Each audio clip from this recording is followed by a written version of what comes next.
Okay, so Be'ezras Hashem, we're continuing with Rav Kook's Perush on the Adon Olam Tefillah, and we've gotten up to B'li Reishis, B'li Tachlis, V'lo Oz V'Mishra, how there are two elements of our relationship with HaKadosh Baruch Hu. There is the essence of godliness, so to speak, which remains removed from any linguistic or even theoretical grasp whatsoever. The only way to engage with that place is the absolute silence in the face of all things. That's what would be referred to as Atzmutza Yisbarach Kavyachol, whatever that might mean, which never really enters into the conversation.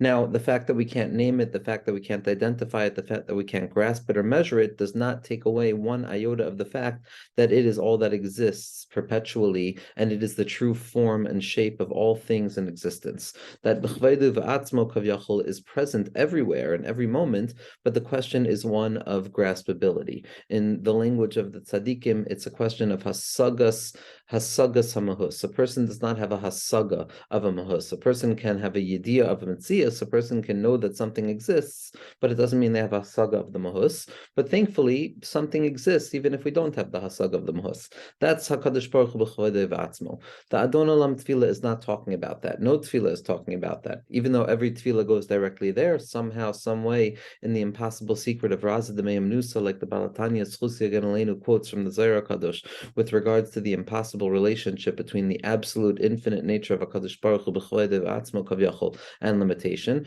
Nevertheless, it's still a Raza D'Meim Nusa. It remains rooted in a faith, in a secret that can never fully be explained, even after a person has said everything they need to say about it. That's the first darga of what we're not talking about. Then begins the Adon Olam Tefillah, which is Adon Olam Asher Malach B'Terem Kol Yitzir Nevra Le'is Nasa B'Chev Sokol Azay Melech Shema Nekra V'Acharei Kechlos HaKol Levado Yimlech Nora.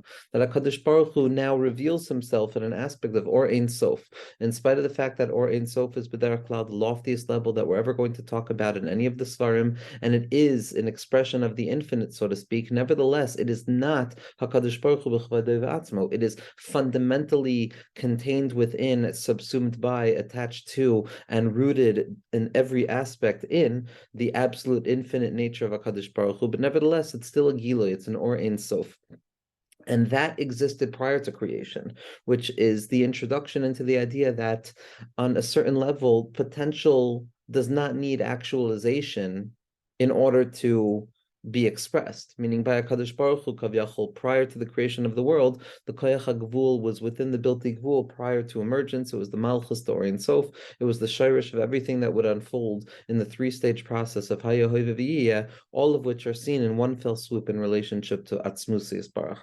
Then there is the Le'es Nasa B'Chev Sokol Azay Melech Shema Nikra, when HaKadosh Baruch Hu decides to be called out by name, to be identified by human beings in all of the changes and the gradations, sways and the ups and the downs and the measurements and the levels and the dargin and all of the distinctions of borders and boundaries, all of it, the 6,000 millennia of existence, each and every human being's experience, all of the partsufim and the spheros and the worlds that are discussed in the Kabbalah of Rav Chaim Vital, as well as the Kabbalah of Rav Yisrael Sarug, the Talmidim Amitim of the Arizal, all of it, Kol HaTorah is all coming to be masbir, the Hoive, the present nature in which HaKadosh Baruch Hu reveals himself after the Tzimtzum. Even though prior to the Tzimtzum, HaKadosh Baruch Hu existed by way of potentiality and Koyach HaGvul B'Bilti Gvul, nevertheless, it took the Tzimtzum to be Magala that, because the Tzimtzum is nothing but a mechanism that allows for the revelation of that which remained caught up in potential to now finally break free into actualization.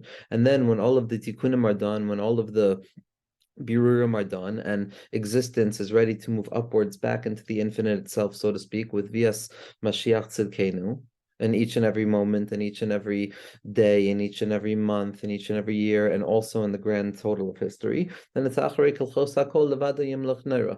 Then it's an ascent back upwards. But like we said, that ascent back upwards is never just for the sake of returning back to the status quo of how it existed prior to the emergence of existence into reality, but rather there's a Tosefes Kishat, there's an additional adornment that comes about by dint of the fact that now we find that the absolute infinite, Koydem Habriya, can also emerge into existence and come back and be Magala, a deeper Tiferes, to reveal how that which appears to be most low is in truth that which is most high. And it's v'huhaya v'huhoive v'huyeh b'tefara. All of those things, in spite of all of their differences, beginning, middle, and end, are all nechshav as nothing, absolutely nothing, by way of the absolute infinite. And by way of the absolute infinite, which is prior to prior existence, which is Ein Sof Kavyachal, Atzmus Mamich, which never enters into conversation in spite of the fact that it's ever present, there it's l'chadumya tehila, it's the shlila sashlila, it's the impossibility of even saying what is impossible for us to say. It's the kiloi chashive, viloi chashive, it's as if nothing exists and nothing exists, both at the same time.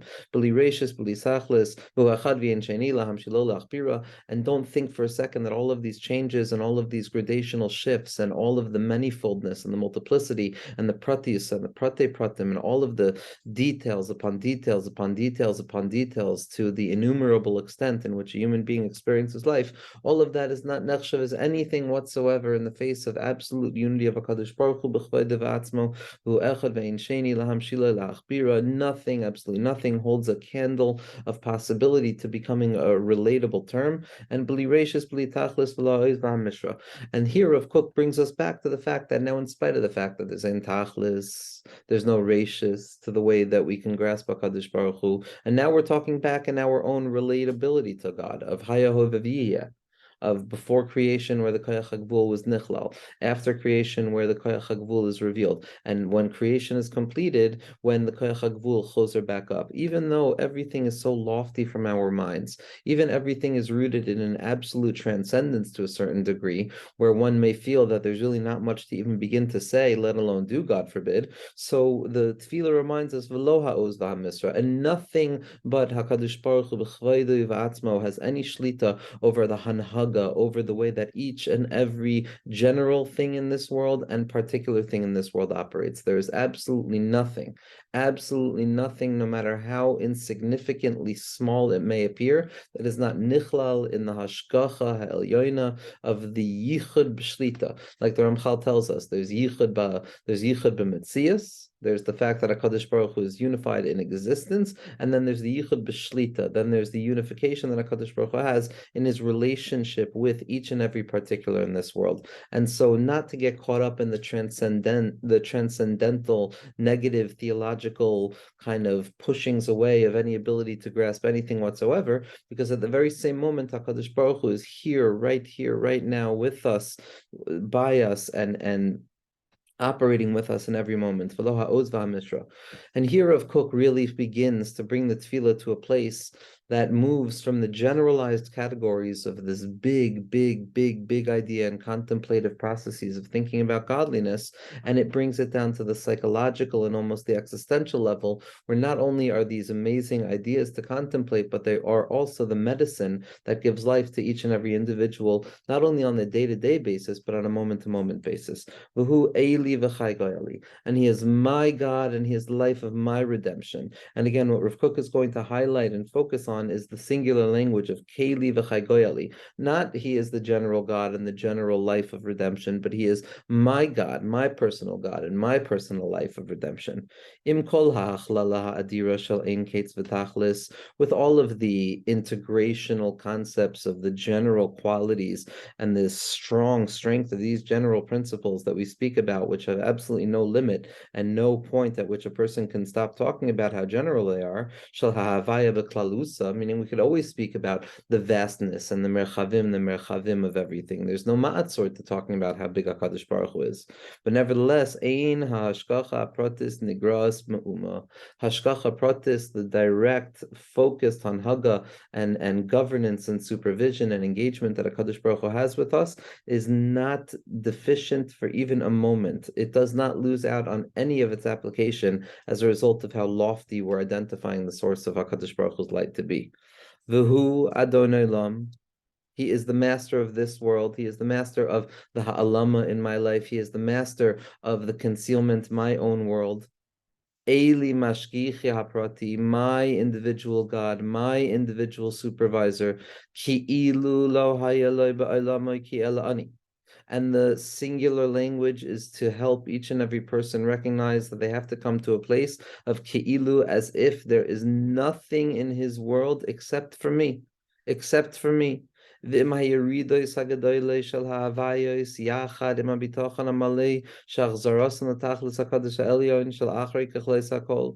and the remarkable, almost impossible unification of all of the degradations and the tremendous descents that all of existence takes place through.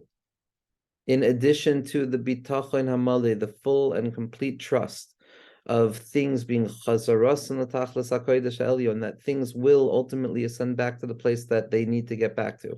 The awareness of the distortion, as well as the deep faith and trust that the distortion will be straightened out. Shel acharei kechlei sakol. Hare ani biyichidusi kasher b'chol mahusi. I, in my singularity, in my individualism, in my uniqueness, kasher b'chol mohusi, I am connected in all of my essence. V'ani shoyev es chaye mechai goyali, and all of the life, and the only source of life that I experience in this world comes directly from chai goyali, the inner life of my redemption. Hagoyel mishachas, who saves me perpetually from a descent into destruction. Es koila metzias. He's doing it for all of Metzias as well, B'chlala, V'chol Prateha, V'prate Prateha, as well as all of its particulars, and not only that, the particulars of the particulars. B'geula she'ena pesekes, and a geula and a redemption that is never not perpetually and undulatingly moving upwards, always, always, always, higher and higher. Aliyos and Kates. V'hi oise es darche halichoiseha b'loishum ikuv b'loishum matzor. And not only that, but its ability, and over here Kook seems to be transitioning to a feminine phrase because it's descriptive of the Shechina HaKadosha of Malchus, which is the Malchus or in Sof, that's Meskaled Lamata, Lamata, Lamata, and the Malchus, the Asiya, which is the secret of Ani Rishon, V'ani Achron. That over here we transition to recognize that this thing that is with us, this essence of HaKadosh Baruch Hu Kaviyachol that is perpetually with us, is the Or of the Shechina HaKadosh. He oises called Darchei Haluchoseha B'loishum Ikov, and she performs all of her performances and all of her ways and all of the things and the halachot and the missions without any prevention whatsoever. B'loishum Matzor. Why? Because it's rooted in the loftiest place imaginable. The lowest is rooted in the loftiest place imaginable. Hachayim hatadirium, the perpetual pulsation of life in its perpetuality. Hachai ha'amiti, to be truly alive. HaKadosh Baruch Hu is the Chai ha'amiti who gives life to everything. Hanoisin chayim l'chol chai, hu goyali, he is my redeemer, mine. And he ascends and he elevates me out of all of the degradation and all of the smallness. And he places me on top of the world. Now, Be'ezras Hashem, what we're going to see tomorrow in Rav Kook's descent further down into the individual experience that a person has in their own life with Kodesh Bricha V'Shchinte, we're going to see where does this power come from? Where does this inner bitachon come from? This bitachon that in spite of all of the eridos, that there's a perpetual aliyah taking place. And what we're going to see is Lafianias Daiti Devarim Yuchadim from Rav Kook, where he dives in very delicately, almost like as a secondary thought, that we dive deeply into the nature of where does this inner hidden silent strength come from that gives the person the ability to have a bitachon and an azus in spite of the fact that we live in the hoive removed from the haya and the yihiyah.